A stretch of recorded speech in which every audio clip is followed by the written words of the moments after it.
Cuando vos quieras, iniciamos, Miguel.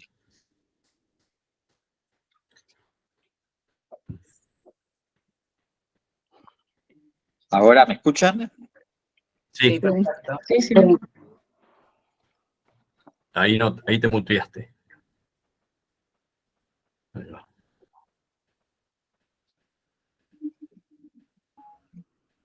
¿Hola? ¿Sí? Hola. Se te escucha, sí. ¿Hola? ¿Me escuchan? Sí, Sí. te escuchamos. Perfecto. Bueno. Es todo lo que puedo hacer. A ver acá qué hay.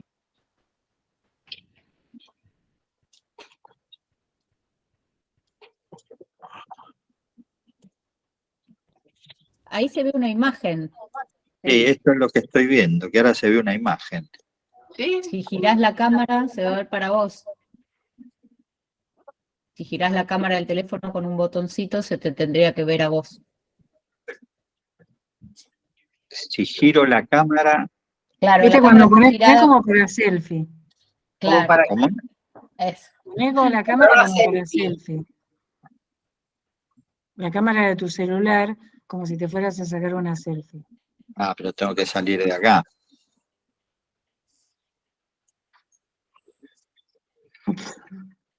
Se desactivó automáticamente la cámara del Meet.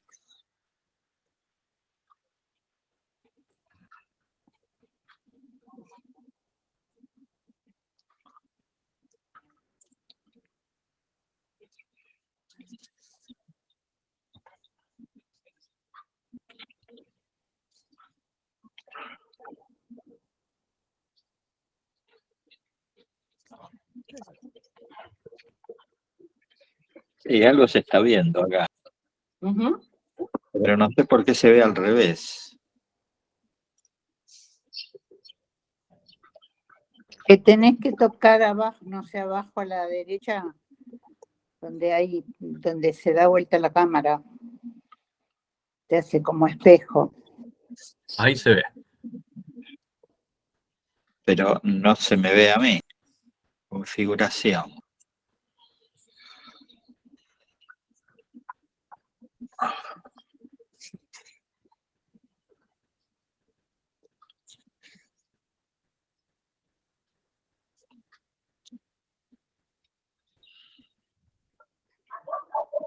Da vuelta al teléfono y mirá la parte de atrás del teléfono, un segundo.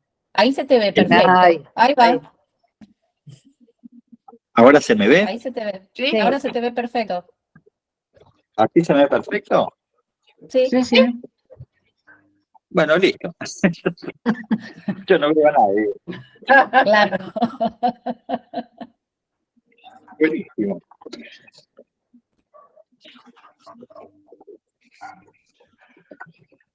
Bueno, listo.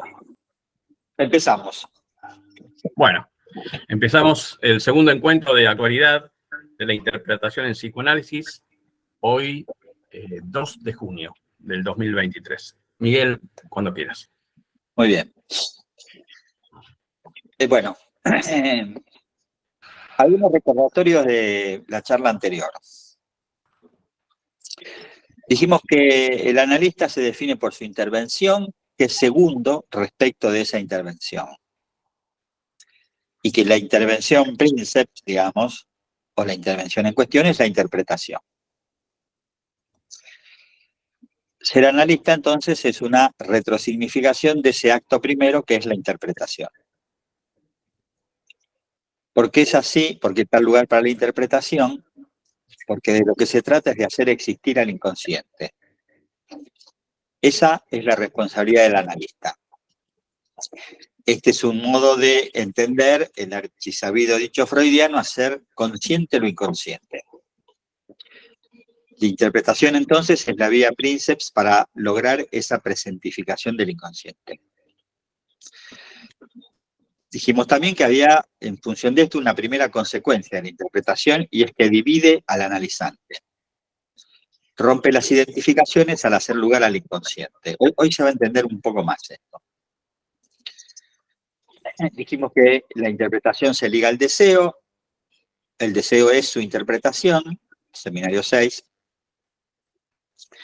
Luego voy a decir que la interpretación apunta a la causa del deseo, lo que va a implicar una vuelta de tuerca sobre estos postulados, cosa que iremos desarrollando.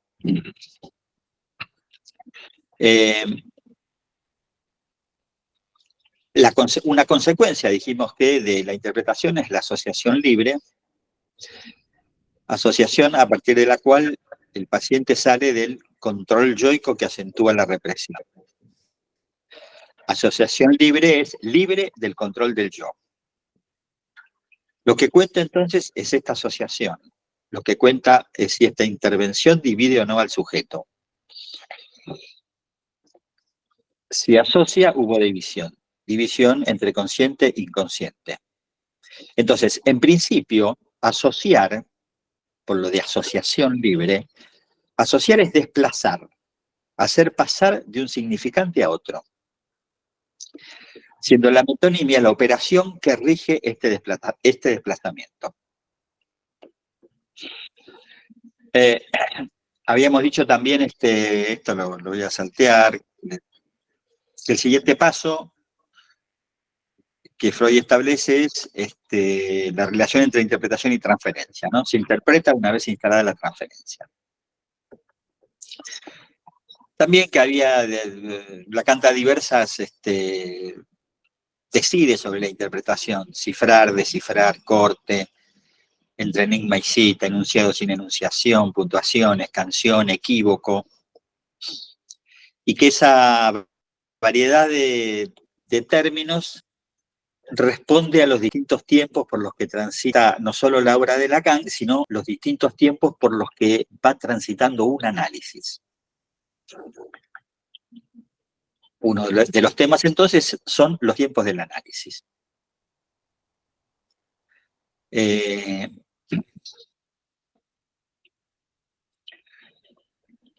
Hoy quiero que trabajemos un poco más lo que habitualmente decimos sin hacer mayores aclaraciones. ¿Qué quiere decir hacer consciente lo inconsciente? Dijimos que íbamos a tomar la conferencia 28 de Freud, pero no. Vamos a tomar hoy la anterior, la 27. La vez que viene tomaremos la 28. La conferencia 27 de Introducción al Psicoanálisis se llama La Transferencia.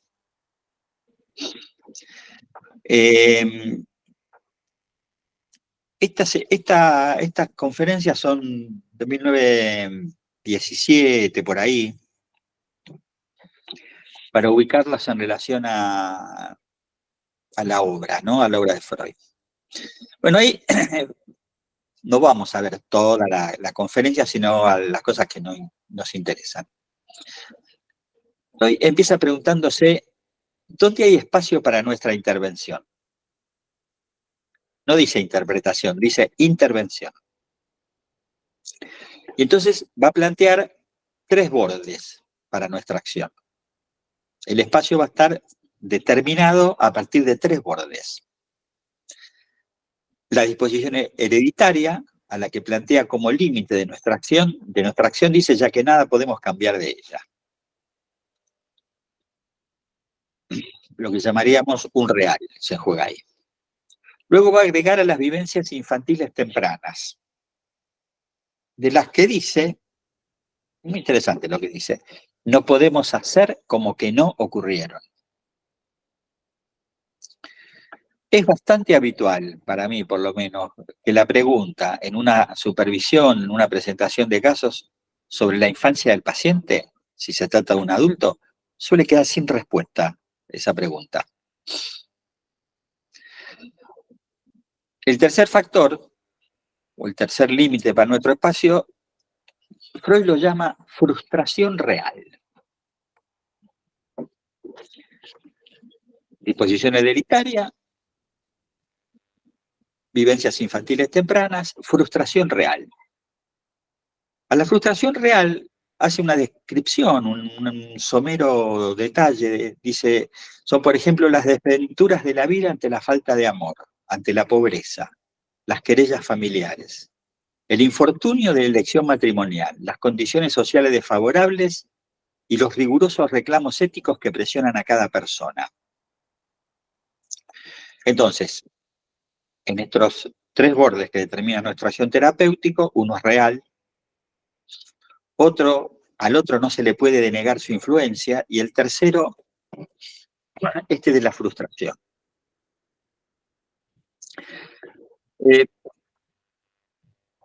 A esta manera de situar Freud la frustración real, Lacan la va a definir más sencillo, digamos. La frustración es una falta en tanto lesión, dice, o daño imaginario. Es un daño imaginario. Entonces, va a decir que el análisis se desarrolla en el horizonte del rechazo de la demanda. El horizonte del rechazo de la demanda es otro modo de decir, no le damos mucha bola a estas frustraciones que los pacientes nos plantean. ¿Por qué? Porque dice, ¿qué pide la demanda? La demanda pide amor. Y un correlato del amor que es el reconocimiento. Ahora bien, nosotros sabemos en la clínica que es bastante difícil rechazar esas demandas. El modo de mantenernos en nuestro lugar es insistir en la distinción entre el decir y el querer decir. Distinción entre el decir y el querer decir es la distinción que fundamenta lo que llamamos la división del sujeto. El sujeto está dividido entre lo que dice y lo que eso significa. Los pedidos por cambios de horario, las quejas por los honorarios, por la duración de las sesiones, son modos de la demanda. Si corremos las cuestiones del campo de la demanda, entenderemos que lo que los pacientes vienen a buscar no es solamente amor o reconocimiento. Los pacientes vienen a buscar una interpretación. Pero la interpretación es también una demanda, solo que es de otro tipo. Al estilo de, pensé todos estos días en contar tal o cual cosa, lo iba a llamar, lo iba a escribir, me acordé de tal sueño, de tal problema, sigo preocupado por lo de siempre. Entonces, el giro que va a tomar la interpretación debe pasar por la demanda, no es sin la demanda.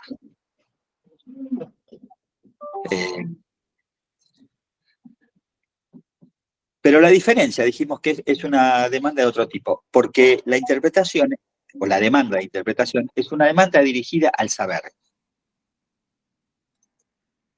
Ese saber toma el valor de un signo de amor, signo del interés del analista por su paciente.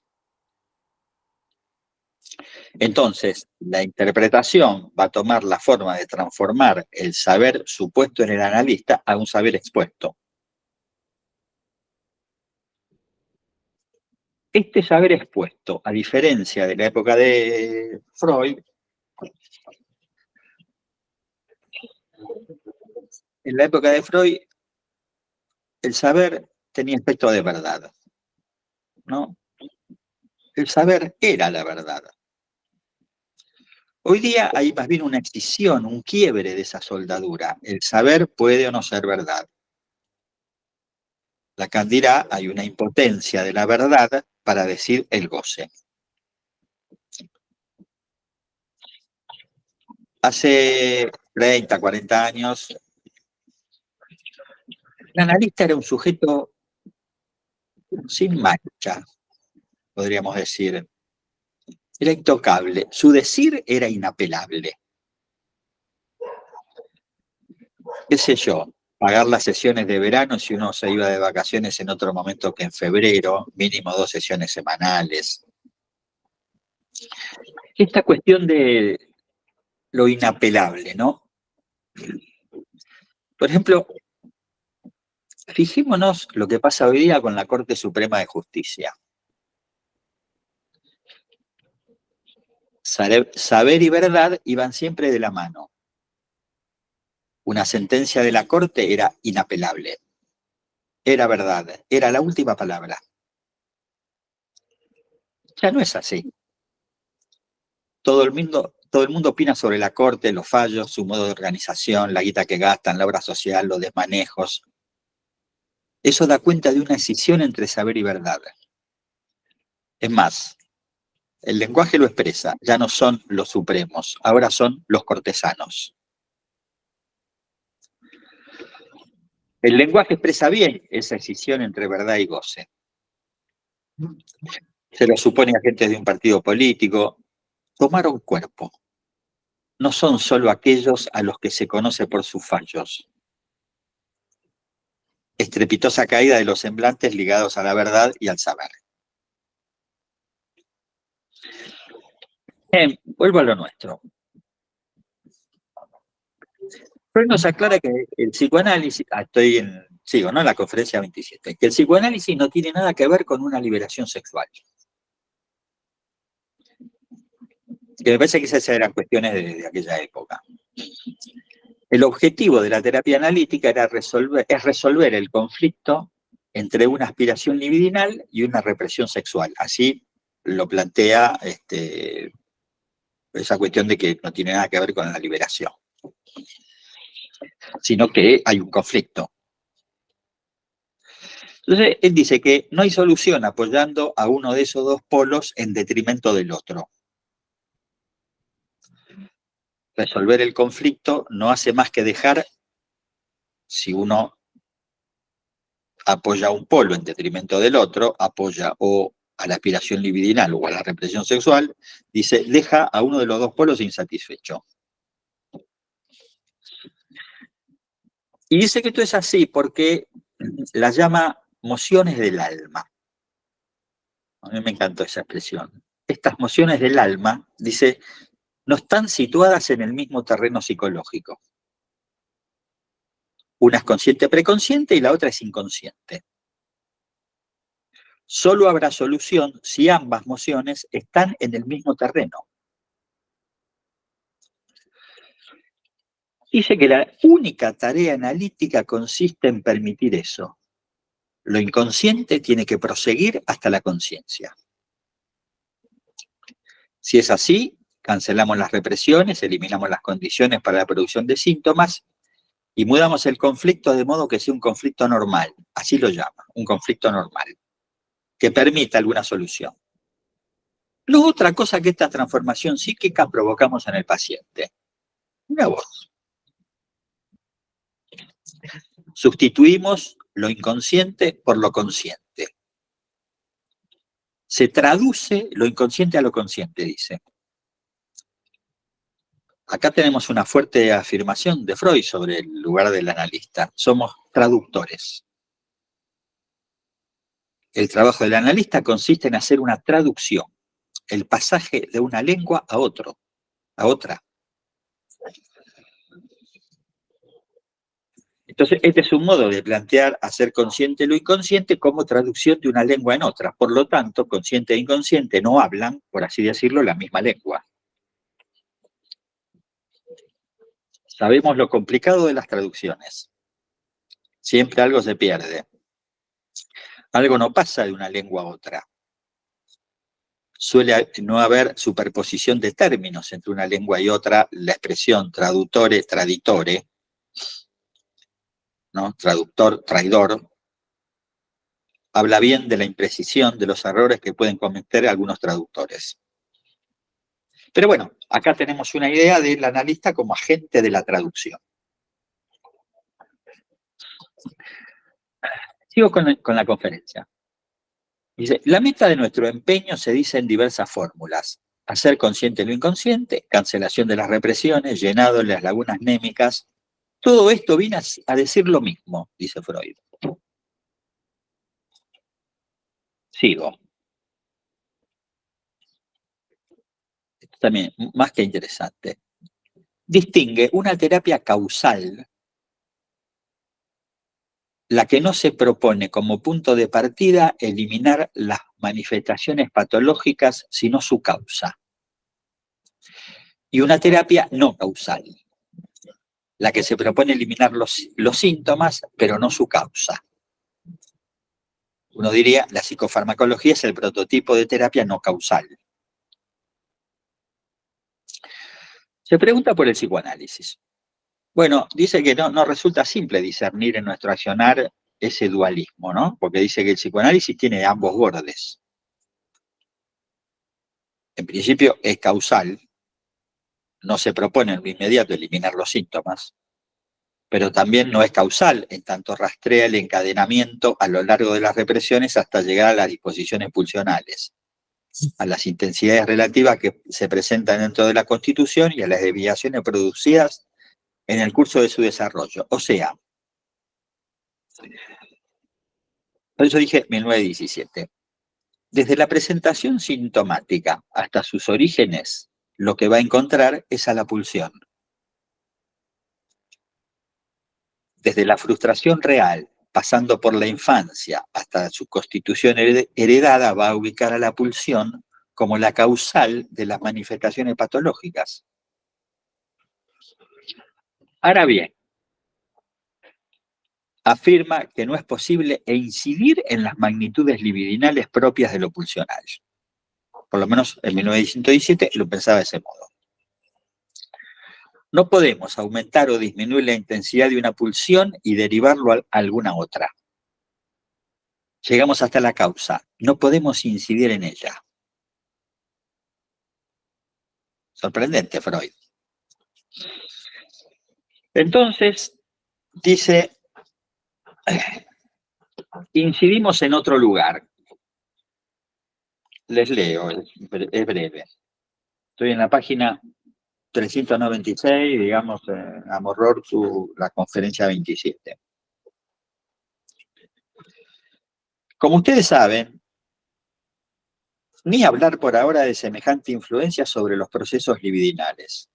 Con nuestra terapia psíquica hincamos en otro lugar de la trabazón, no justo allí donde creeríamos discernir las raíces de los fenómenos, pero sí bastante lejos de los síntomas, en un lugar que unas circunstancias muy asombrosas nos han hecho asequible. Bien, este lugar asombroso es el que va a trabajar en la conferencia siguiente.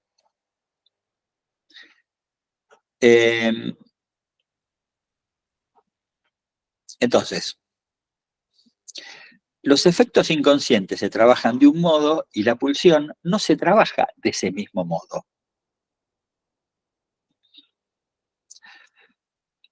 Salto a la acá. Seminario 11, capítulo 14. La pulsión parcial y su circuito. Trabaja la pulsión luego de establecer que la transferencia es la puesta en acto de la realidad sexual del inconsciente. Distingue esa sexualidad del amor, apoyado en el texto de Freud sobre de la pulsión y su destino, ¿no? Va a separar las dos partes del texto de Freud, el desmontaje de la pulsión y el acto de amor, y va a definir a la pulsión como el montaje por el cual la sexualidad participa de la vida psíquica. O sea, eso que Freud plantea como que llegados a los orígenes de la sintomatología encontramos a la pulsión, Lacan lo plantea, me parece de otro modo, no de otro modo, lo articula de otro modo. La sexualidad, entonces la pulsión es el montaje por el cual la sexualidad participa de la vida psíquica. Dice, de modo de acomodarse a la estructura de guianza que es la del inconsciente. Y acá viene, esto es muy interesante. Sigo con el seminario. Se dice, sitúa los dos extremos de la experiencia analítica. En un extremo, un significante, que expresa lo reprimido primordial, y todo el andamiaje de significante que constituyen el síntoma. Entonces, en un extremo de la experiencia analítica tenemos significantes. Lo reprimido y el síntoma son homogéneos y se inscriben en términos sincrónicos, o sea, ubica al síntoma como un efecto de lo reprimido. Y en el otro extremo, entonces, en un extremo, significante. En el otro, ¿qué expone? A la interpretación. de la que dice que tiene una estructura temporal especial definida por la metonimia. O sea que, de un lado, la metáfora y del otro lado, la metonimia, ¿no? Así ubica los dos extremos de la experiencia analítica. Reitera lo que ya había afirmado en los seminarios 5 y 6, la interpretación concierne al deseo. El deseo en suma es la interpretación misma. Dice que la interpretación libera el deseo reprimido en el síntoma. Libera quiere decir que emerge lo significado, el sentido del síntoma.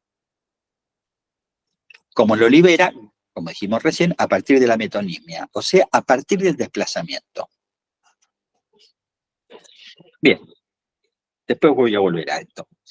Sigo con ahí lo que plantea acá. Entonces dice, en un lado los significantes, en otro lado la interpretación. Pregunta, ¿qué hay en el medio? ¿Qué hay entre lo reprimido y la interpretación? Entre lo reprimido y el deseo. ¿Qué hay? Dice, y en el medio está la sexualidad. Ah, mira. La sexualidad bajo la forma de las pulsiones parciales. Si así no fuera, la interpretación sería una mántica, una práctica adivinatoria de desciframiento de signos. O sea que la interpretación en psicoanálisis se distingue de cualquier otra interpretación porque toma en cuenta la sexualidad.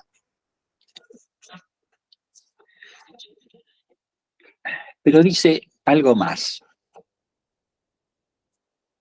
Dice, la legibilidad del sexo en la interpretación de los mecanismos inconscientes es siempre retroactiva. Ah. O sea, leo, se interpretan significantes. El sexo es legible. No es lo mismo. La sexualidad opera bajo la forma de las pulsiones parciales. En ese intervalo lo que hay es la relación con el objeto de la pulsión. Entonces, el goce interfiere en la interpretación.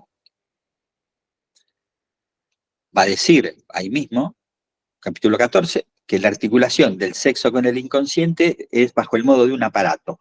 Acá lo llama aparato, seminario 11, un par de seminarios después lo va a llamar fantasma.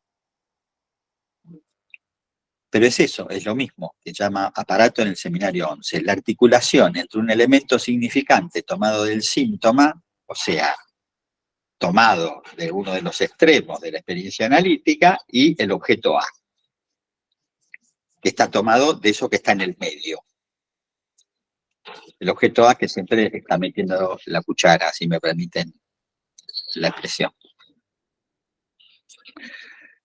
Fíjense, toda esta vuelta es para indicar, me parece a mí, ¿no?, que Lacan sigue el mismo camino que el Freud de la conferencia 27. Saca otras conclusiones, pero el camino no es distinto. En el camino de la tarea analítica nos encontramos con los significantes reprimidos, y con el sexo, y con la pulsión, con todo eso que no es significante.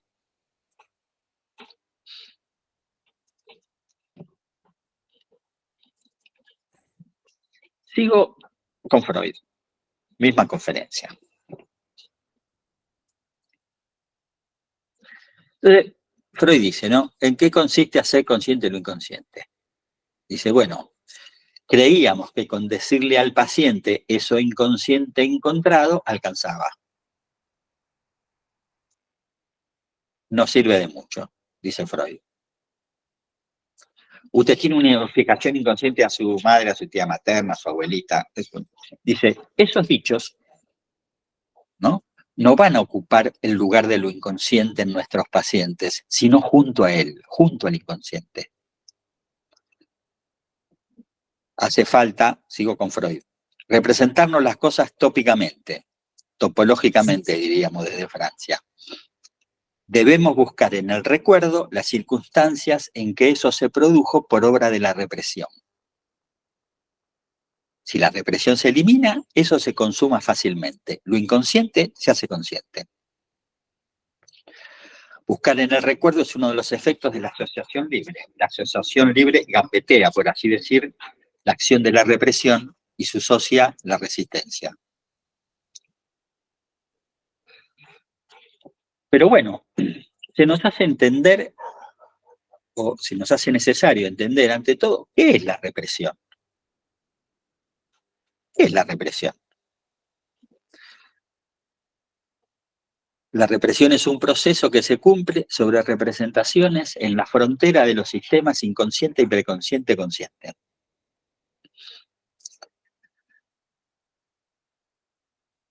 El mecanismo de la represión es la sustracción de la investidura energética preconsciente de la representación a reprimir. Esta energía sustraída es la energía pulsional. Proceso, dirá Freud, que es común a las 3 neurosis de transferencia. Esta energía sustraída se desplaza a otra representación que va a funcionar como contracarga. Va a plantear que esto es así porque lo reprimido no ofrece resistencia a hacerse consciente. La quita de la investidura hace caer al fondo a esta representación ya desprovista de la energía necesaria para ingresar en la conciencia. La contrainvestidura en la represión secundaria da origen a las represiones sustitutivas, que se aseguran que las representaciones reprimidas no devengan conscientes. Bueno, con este planteo, además a Freud se le hace necesario plantear la existencia de una represión primordial. Habría representaciones reprimidas que no entran en conexión con representaciones porque no pugnan en hacerse conscientes. ¿Por qué? Dice, y bueno, porque están contracargadas, contrainvestidas, nunca fueron conscientes, ni pugnan por serlos. Bueno, lo que nos interesa de este planteo es que entonces cae el presupuesto de hacer consciente lo inconsciente. Una parte de lo inconsciente no puede hacerse consciente. El núcleo del inconsciente está constituido por representaciones que no acceden a la conciencia, están contracargadas. No son observables clínicos, dice él. Son presupuestos de la teoría. Un ejemplo que vimos el año pasado es la escena primaria que Freud intenta hacer emerger en El hombre de los lobos. Jamás Sergei pudo recordar esa escena primaria. Bien, sigo con Freud. ¿Cómo se cancela la represión? Dice, ya que una resistencia la mantiene en pie. Entonces, primera fase, encontrar en el recuerdo la fijación. Segunda fase, eliminar la resistencia que la mantiene. Dice, eso también debemos comunicarlo al paciente. Ahora bien, la resistencia, también ella, producto de una represión, es efecto de una contrainvestidura, erigida para impedir el acceso de lo reprimido. El asunto freudiano es que tal contrainvestidura no es inconsciente, es consciente. Por lo tanto, se cumple con lo que él mismo dijo antes. La lucha se hace en el mismo sistema, ahora la conciencia. Y acá es interesante. Ahí es donde Freud va a ubicar a la interpretación. Dice, interpretamos la contrainvestidura, interpretamos al falso enlace, acentuamos esa representación que tiene una carga que no le es propia. Nos dirigimos a la represión sustituta de la reprimida. Nos dirigimos a lo que Freud llama retorno de lo reprimido, o sea, nos dirigimos a la contracarga.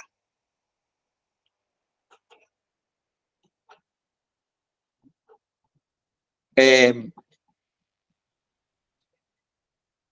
el texto sobre lo inconsciente va a plantear que, por ejemplo, en la fobia no habría contracarga, hay una huida frente al objeto, un desplazamiento para evitar la angustia. En la histeria la contracarga se dirige a una representación ligada al cuerpo. En la obsesión el elemento contracargado es el sustituto, con lo cual dice no hay síntoma, hay que despejar clínicamente la sustitución. En la psicosis es mucho más complejo. Lo obvio, pero también lo va a mencionar. Por ejemplo, un chistecito, ¿no? El señor que le dice a la señorita que acaba de conocer, mucho gusto en conocerla, señorita que tiene, o señora, un pronunciado escote. Gusto es la representación contracargada en el lugar de busto. Digo, para entender un poco todo lo que dijimos recién. El fallido ese destapa la olla de la represión.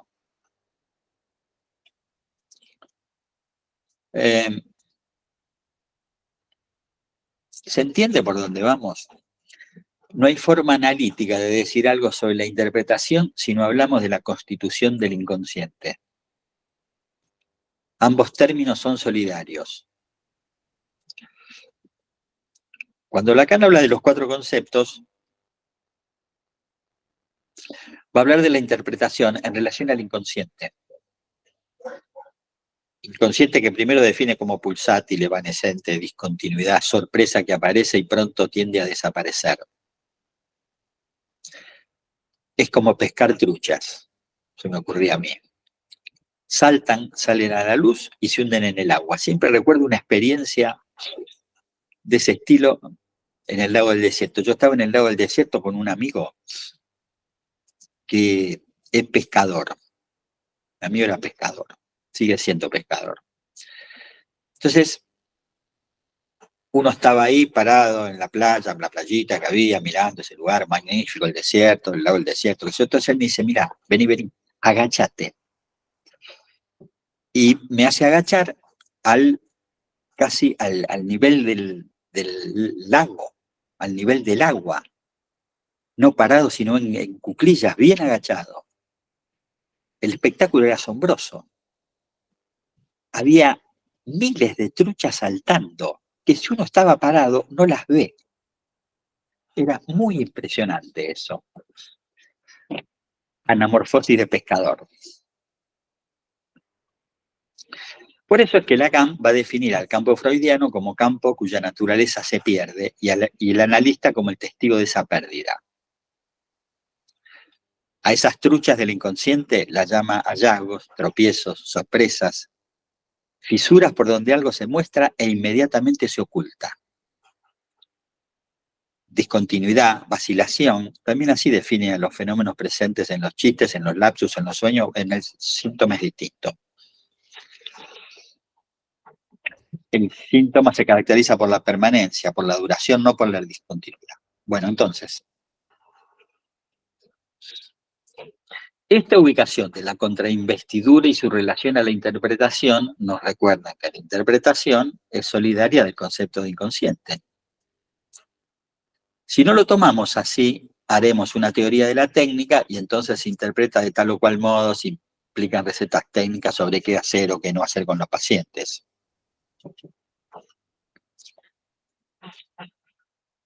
Por ejemplo, mi vecino es malo como un perro.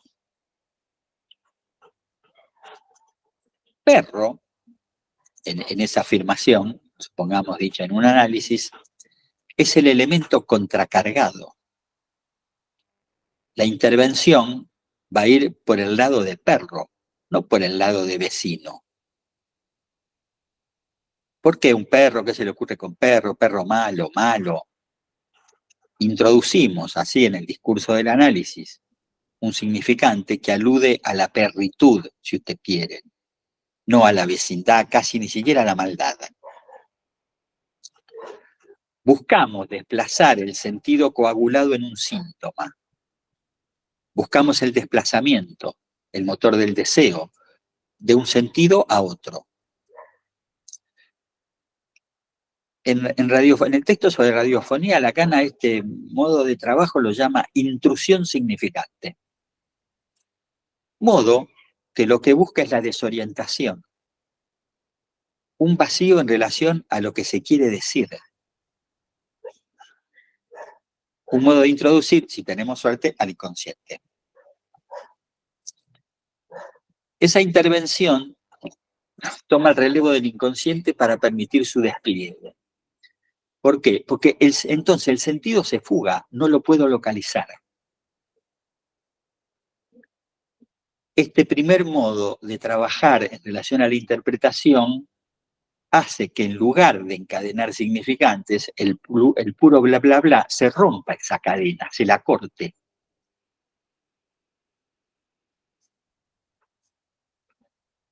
No me interesa el sentido de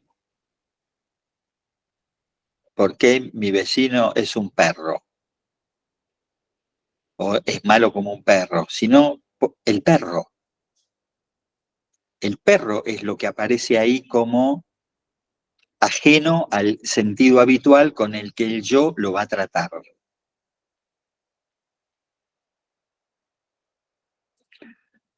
Supóngase, un paciente estaba muy apurado por su novia para que se casara.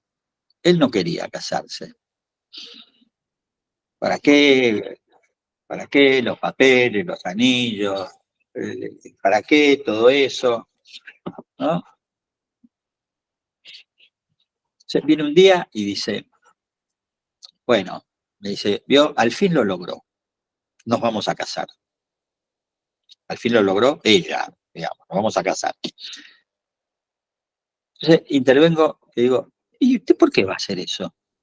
¿Por qué lo va a hacer? Él esperaba que lo felicite, esa línea, ¿no? Por fin, tomó una decisión como la gente, qué sé yo. El preguntarle el por qué iba a hacer eso, que venía diciendo que no quería hacer, lo desorienta. Bueno, da algunas vueltas para poder terminar diciendo lo importante que era para él esa mujer a la que no quería perder de ningún modo, aunque se tuviera que casar con ella, digamos.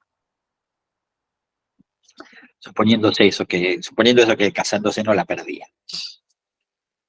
Entonces, primer tiempo del análisis. Ruptura de los sentidos establecidos y búsqueda de los sinsentidos. Por supuesto, queda pendiente, de algún modo, el tema de la pulsión. Este tema da lugar a la segunda etapa de la interpretación, que es la etapa del fantasma. Primera etapa, la ruptura de los sentidos establecidos y la búsqueda del sinsentido. Segunda etapa, ¿qué hacemos con el fantasma? O sea, ¿qué hacemos con la sexualidad metida en la práctica analítica, digamos, metida en la constitución del inconsciente? Bueno, acá paro, me detengo y efectivamente vamos a ver si ya la próxima empiezo con la conferencia 28, la de la terapia analítica, la que supuestamente íbamos a ver hoy.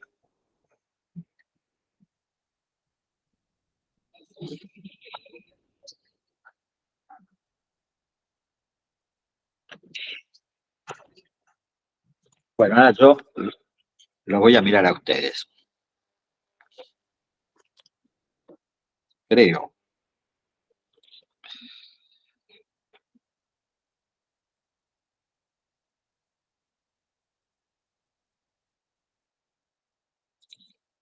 Creo mal. Pero bueno, no importa.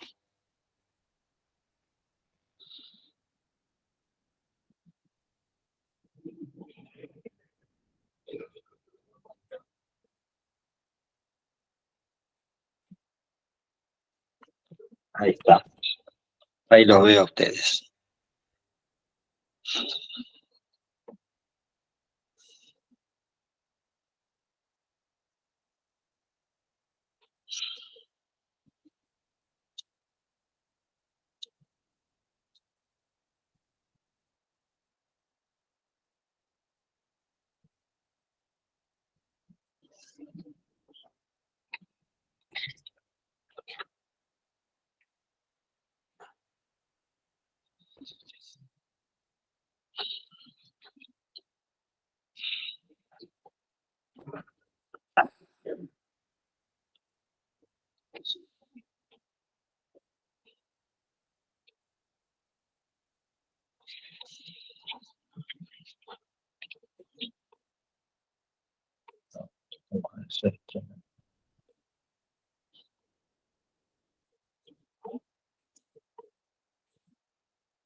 Bueno, ¿puedo hacer algún comentario?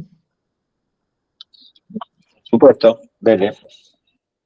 No, me quedé pensando, me encantó el ejemplo del perro, ¿no? Y me gusta por lo siguiente, como que me parece que ahí se hace evidente que esa pregunta, ¿no? Que si uno pregunta por el perro, pregunta por lo que no tiene uno el más mínimo saber, vamos a decir así, ¿no? Porque uno podría decir, si el tipo está hablando del vecino, del que el vecino es malo, o de que la mujer, no sé qué, no, digo, es algo que uno, digamos, también entra para uno en la serie de lo que tiene sentido y lo que va en el orden de lo yoico, ¿sí? Pero cuando uno le pregunta por ese perro, tampoco el analista tiene la más mínima idea de dónde se mete, Ah, bueno, claro. Sí, ¿no? sí, por supuesto.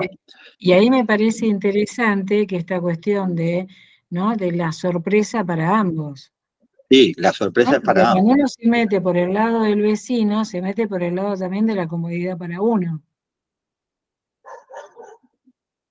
Claro, sorpresa ahí lo que significa es caída de los sentidos establecidos, de el bla bla habitual. Eso es la sorpresa. Claro. Sí, es- Pero digo, en ese punto, ¿no? Digo, hacer, digamos, poner en juego esa dimensión de que uno no sabe lo que dice con lo que dice, es válido para analizante y analista. sí, sí, claro, claro. El primer sorprendido es el analista, claro. ¿No? Pero me parece que como que me encantó ese ejemplo porque ahí queda muy claro, porque ¿por qué iría uno? No, digo, porque queda claro en esa vía que uno se mete que, digamos, la verdad que el perro parece irrelevante, parece metafórico. Sí, tomando esa idea freudiana de que toda representación es sustituta. Claro, La sí, sí, representación sintomática siempre es sustituta, por lo tanto hay que tratar de preguntar por lo sustituido, digamos. Y el acercamiento a eso sustituido no es directo. Le metemos el perro a nuestro paciente que nos lo quiso meter primero a nosotros. sí, sí. Por eso me gustó.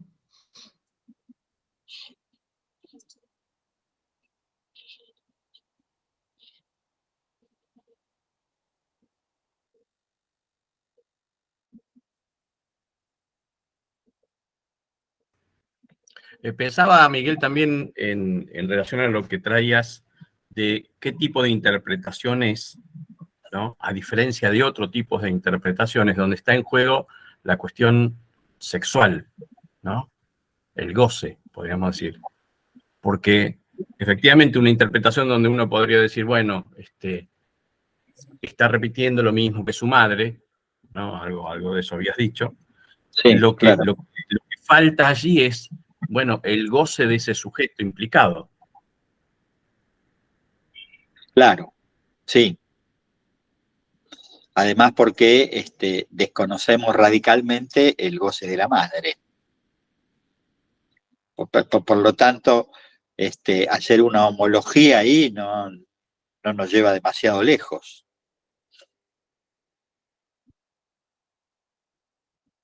Además porque a mí me gusta cómo lo plantea Freud. La verdad, me gusta. El conflicto es dentro del mismo sistema.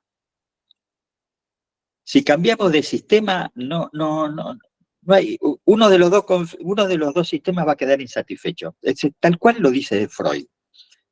Entonces, la lucha se tiene que dar con los dos elementos en el mismo sistema, lo cual lleva efectivamente a esa pregunta de cómo hacemos pasar un elemento de un sistema al otro.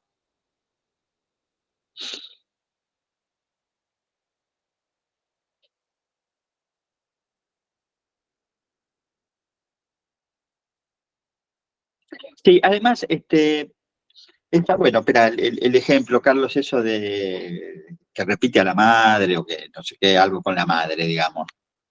Porque el Edipo o todas las cuestiones edípicas ya entraron en el campo del lenguaje común, ya forman parte de un cierto acervo cultural. Ya nadie se sorprende por esas cosas, porque a alguien le pase lo mismo que a la madre o no sé qué con el padre o con alguien de la parentela. Me parece que esa es una de las maneras por las cuales el psicoanálisis ha ingresado, por lo menos, en ciertos sectores y bastante amplios de la sociedad, con lo cual ya intervenir de ese modo o decirle a alguien lo que te pasa es inconsciente, es del mismo orden. No, son palabras vacías, ya no dicen absolutamente nada.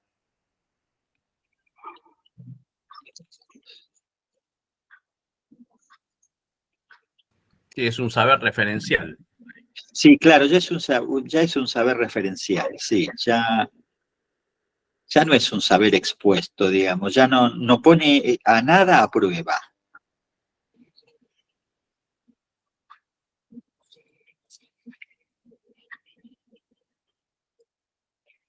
A mí me quedé con esta cuestión de la traducción, ¿no? Que digamos que el analista sería como el traductor de lo inconsciente a la conciencia. Y Freud además dice que o sea, lo inconsciente tiene que llegar a la conciencia. Se supone que es disfrazado que va a llegar a la conciencia y que va además a hacer un pasaje a una lengua donde se pudieran poner de acuerdo, ¿no? Bueno, no sé, me gustaría ampliar un poco más esa cuestión. Bueno,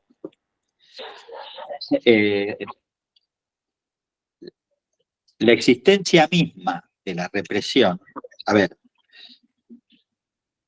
Freud dice, lo inconsciente no hace no ofrece ninguna resistencia a hacerse consciente. Esa es una acción de la represión, la que lo hace mantener inconsciente o la que produce todo este sistema de la contracarga, la contrainvestidura, el quite de energía y el pasaje de la energía a otra representación, a otro significante. Esa operatoria, en principio, es la que divide al sujeto. Esa operatoria es la que hace existir al inconsciente. Sin esa operatoria no hay inconsciente. Porque este es el otro problema, ¿no? Me parece. No es que uno lleva su inconsciente a todas partes, anda con su inconsciente a cuestas. Y en determinadas circunstancias el inconsciente aparece. No es así. Uno no va al analista porque tiene síntomas. No es cierto eso. Uno va al analista porque tiene problemas, dificultades, que las cosas no le salen, que siempre le salen mal. Uno va con problemas, con inquietudes. El análisis transforma eso en un síntoma. Y no es una cuestión terminológica. Transforma eso en un síntoma, quiere decir, de nuevo, lo que decíamos la otra vez, la interpretación hace existir al inconsciente. Produce la creación del inconsciente en cada quien. Si no, son o rasgos de carácter. Bueno, la cuestión de los rasgos de carácter es que también la vamos a tener que ver, digamos, porque hacen al fin del análisis. Freud es muy claro. La represión no pertenece a ninguno de los dos sistemas.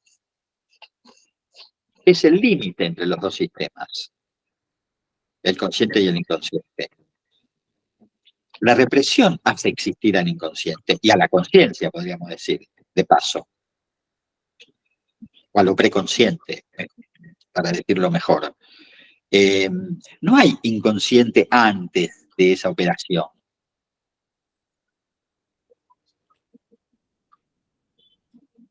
Digo, uno no va al analista porque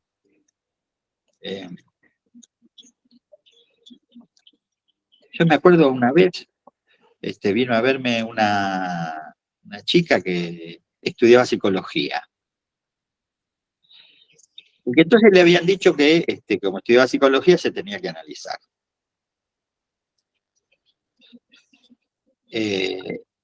Pero no tenía ningún problema, por lo menos ningún problema que declarara. Vino porque le habían dicho que eso había que hacer para ser psicóloga o psicoanalista y que entonces viene a analizarse. Ahí no está declarada ninguna contrainvestidura, ninguna sustitución, ningún problema que no sepa cómo resolver. Por lo tanto, no perdemos el tiempo intentando analizar a alguien así. Como diría Lacan, vamos a alimentar sus síntomas. Los que tengan los vamos a alimentar ¿con qué? Con sentido. Ah, usted tiene una fijación a su mamá. O a su maestro. ¿Por qué le hace caso a su maestro que le dijo que se tiene que analizar y usted le viene a analizar? Algo así.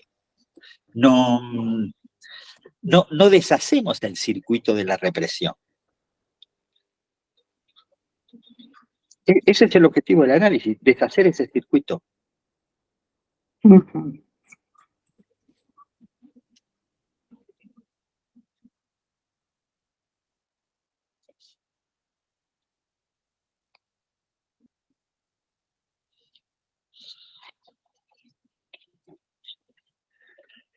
Supuesto que eso trae un montón de otros problemas, algunos que no son pertinentes este año y otros que no, por ejemplo, de hasta cuándo y hasta dónde, ¿no? Hasta cuándo y hasta dónde vamos a trabajar, qué se entiende por fin del análisis, cuándo se terminan los análisis, se terminan.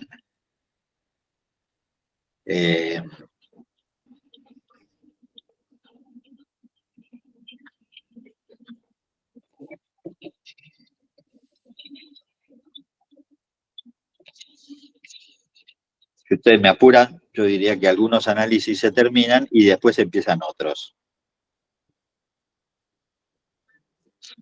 Bueno, uno puede pensar que en parte la caída de la transferencia, ¿no? Con el sujeto analista, pero no por ahí con el análisis. Entonces, por eso supongo que por eso da lugar a que se pueda reiniciar otro análisis.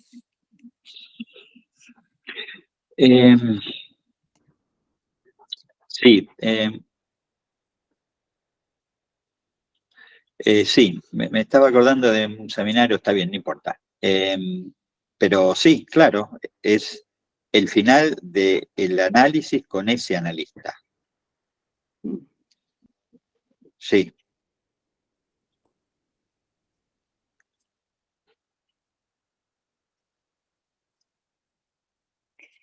Sí, o con el, a ver, también puede ser, no sé si llama, no la solución, sino que a veces cae como el discurso, o sea, el discurso del paciente y la interpretación y todo ese bagaje que queda de un análisis, eso sería lo que cae y se puede reiniciar nuevamente, ¿no? Creo. Se reinicia, en todo caso, otro análisis. Claro. No ese mismo con distintos participantes. Claro. Claro. Empieza otro. Y empieza otro, bueno, eso ya es la conferencia que viene, pero empieza otro porque otro que no es el mismo, quiere decir. Empieza otro, es otro que no es el mismo que el anterior, porque se establecen otras transferencias.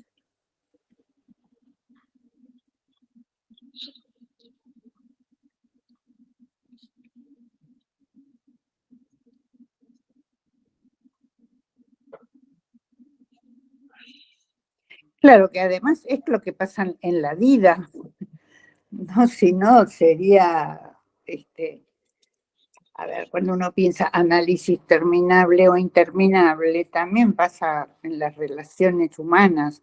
Pueden tener amigos durante mucho tiempo y después dejar a esos amigos o cambiar de amigos y tener otros y quererlos tanto como a los primeros. Sí, bueno, así me parece.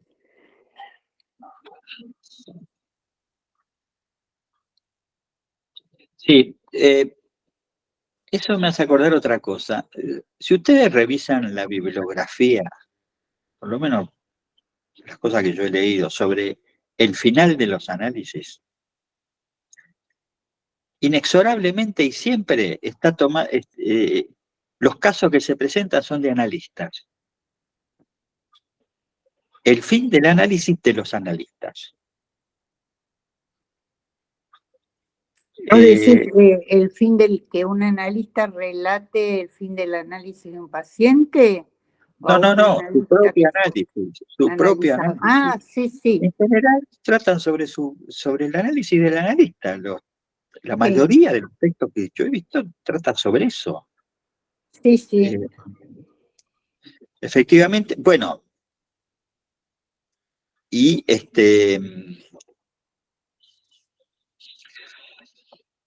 y en general lo que encontrás es que hay una especie de pasaje de un analista a otro, ¿no? Con más o menos tiempo de estar sin análisis. Hasta leí alguna cosa graciosa entre comillas, de algún analista que al que su analista le había decretado que había terminado el análisis y que iba otro analista a preguntarle si eso era así, si lo que el otro analista le había dicho era así. ¿No? Así como hagamos que exista el otro del otro. Siempre va a haber otro que me va a dar la garantía sobre el anterior.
Bueno, si no hay más asuntos que tratar,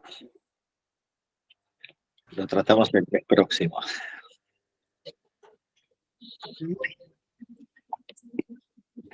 El mes próximo vendría a ser este mes, ¿no? ¿No, Carlos? Y tendríamos que ver eso si lo dejamos para, por ejemplo, el viernes 30 de junio. Está bien. Viernes 30. Está bien. Sí, sí. Ok. Dale. Bueno, gracias. Bueno, adiós. Saludos. Gracias, Miguel. Chao, gracias. Hasta luego. Chao. Chao. Chao, Gracias, gracias. gracias. Chao, Chao, adiós. gracias. Gracias, hasta luego.